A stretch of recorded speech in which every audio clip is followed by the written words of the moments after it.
বিমানে চড়ার জন্য একজন প্রবাসীকে আমি বিয়ে করব, এটাই আমার ছোটবেলা থেকে ইচ্ছে ছিল। ছোটবেলা থেকে আমার প্লেন নিয়ে অনেক অনেক ফ্যাসিনেশন ছিল, আর তাই তো আমি একজন প্রবাসীকে বিয়ে করতে চেয়েছিলাম যাতে করে আমি প্লেনে উঠতে পারি। তাহলে আপনারাই বুঝেন আমার কি পরিমাণে শখ ছিল প্লেনে ওঠার। বাই দ্য ওয়ে, এটা হচ্ছে আমার দ্বিতীয়বারের মতো জার্নি বাই প্লেন। তো এবার আমি প্লেনে কি কি ধরনের সার্ভিস পেয়েছি, কি কি ধরনের খাবার পেয়েছি সবই আপনাদের সাথে শেয়ার করব। সবার আগে আমরা এয়ারপোর্টে বোর্ডিং পাস নেওয়ার জন্য চলে যাই। বোর্ডিং পাস নেওয়ার জন্য অবশ্যই প্লেন ছাড়ার আগে আসতে হয়, কিন্তু আজকে আমরা অনেক লেট করে ফেলেছি, তাই আমার মুডটা একেবারে অফ ছিল। এখানে আমার হাজবেন্ড ব্যাগ থেকে গাড়িটা খুব তাড়াতাড়ি করে নামাচ্ছিল, যেহেতু আমাদের হাতে একদমই সময় নেই। পরে আমরা খুব দ্রুতই আমাদের টিকিট কালেক্ট করতে চলে যাই। এখানে আমরা আমাদের টিকিট গুলোকে কালেক্ট করে নিই। এরপর আমাদের লাগেজটাকে একটা টোকেন দিয়ে সিল করে দেয় এবং সেটাকে খুব সুন্দর করে পাস করে দেয় এভাবে। বাই দ্য ওয়ে, এবার কিন্তু আমরা ইউএস বাংলাতে যাই, আর এই জার্নিটা কিন্তু ছিল রমজান মাসে রোজার দিন। তো তারা কিন্তু আমাদেরকে ইউএস বাংলার পক্ষ থেকে ইফতারও প্রোভাইড করে। যেহেতু আমাদের টোটাল টিকিট ছিল 4টা, তাই আজকে আমরা 4টা প্যাকেট পাই। যাই হোক, এরপর আমরা আমাদের বোর্ডিং পাস কমপ্লিট করে আমাদের টিকিটটাকে সবকিছু ঠিকঠাক ভাবে বুঝে নিই। তবে এখানে আসার পর আমার কাছে একটা জিনিস অনেক অবাক লেগেছে, সেটা হচ্ছে আজকে কেন জানি আমাকে খুব একটা চেকিং দিল না। তবে বোর্ডিং পাসের সময় খুব স্ট্রিক্টলি চেক দিয়েছিল। সেখানে আমাদের মানি ব্যাগ, জুতা, ওয়ালেট যা যা ছিল সবকিছুই কিন্তু খুব স্ট্রিক্টলি চেক করেছিল। তবে এবার কিন্তু আমার কাছে একটা জিনিস ভালো লেগেছে, সেটা হচ্ছে ফারাজ বাবা কিন্তু এবার এয়ারপোর্টে এসে খুব একটা ডিস্টার্ব করে নি আমাদেরকে। এর আগের বার তো আমাদেরকে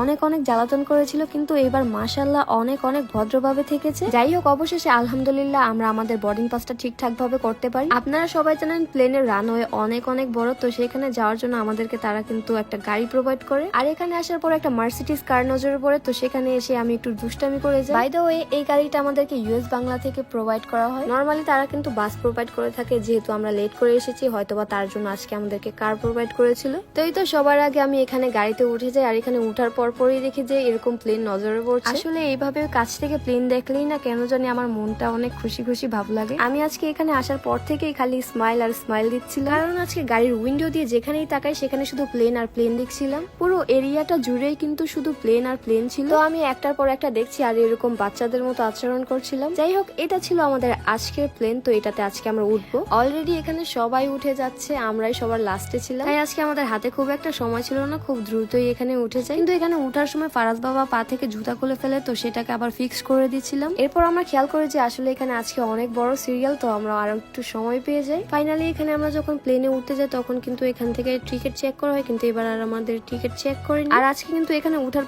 পরই কিন্তু আমাদের ইফতারের টাইম হয়ে যায়, তো সবার আগে আমরা আমাদের রোজাটাকে ভাঙি। এখানে ইফতারের এই প্যাকেজটা কিন্তু আমাদের সবাইকে এক্সট্রা ভাবে দিয়েছিল। এখানে ছিল ছোলা বুট, পেঁয়াজু আর হচ্ছে চিকেনের তৈরি একটা খাবার, সেই সাথে বেগুনি, খেজুর এবং একটা জিলাপিও দিয়েছিল। মানে ইফতার আইটেমে মোটামুটি বেশ ভালোই খাবার দিয়েছিল, এবং সেই সাথে তারা আমাদেরকে কিন্তু জুস এবং পানি দুটাই দিয়েছিল। তবে সবচেয়ে বেশি ভালো লেগেছে আমার কাছে চিকেনের তৈরি এই খাবারটা। এটার নাম কি আমি সেটা বলতে পারছি না। যাই হোক, এখানে সবাই মোটামুটি ইফতার করছিল। এরপর আমি আবার এসিটা অন করার ট্রাই করছিলাম, আসলে এগুলো আমি খুব কম বুঝি, তাই ফাহিম আবার এটাকে ঠিক করে দেয়। যাই হোক, আমাদের খাওয়া দাওয়া শেষ করার পরই কিন্তু প্লেনটাও স্টার্ট করে দেয়, আই মিন টু সে আকাশে উঠতে শুরু করে দেয়। আর তখন কিন্তু প্লেনের লাইট গুলোও অফ করে দেয়। তো এই তো আমাদের ঢাকা শহরের ভিউ গুলো আমি এনজয় করছিলাম, সবগুলো লাইটিং দিয়ে কি সুন্দর লাগতেছিল। আর এখানে কিছু পথ যেতে না যেতে তারা আমাদেরকে আবারও খাবার প্রোভাইড করে। এবার কিন্তু তারা আমাদেরকে একটা স্যান্ডউইচ এবং এই বিস্কিটটা দিয়েছিল, তবে এটার সাথে কিন্তু একটা ছোট চকলেটও ছিল। আমার কাছে কিন্তু তাদের স্যান্ডউইচের টেস্টটাও ভালো লেগেছিল। তো এই তো আজকে আমরা খেতে খেতে আমরা আমাদের গন্তব্যস্থলে চলে আসি। আজ এ পর্যন্তই, সবাই ভালো থাকবেন, সুস্থ থাকবেন, আর আমাদের জন্য বেশি বেশি দোয়া করবেন। আল্লাহ হাফেজ।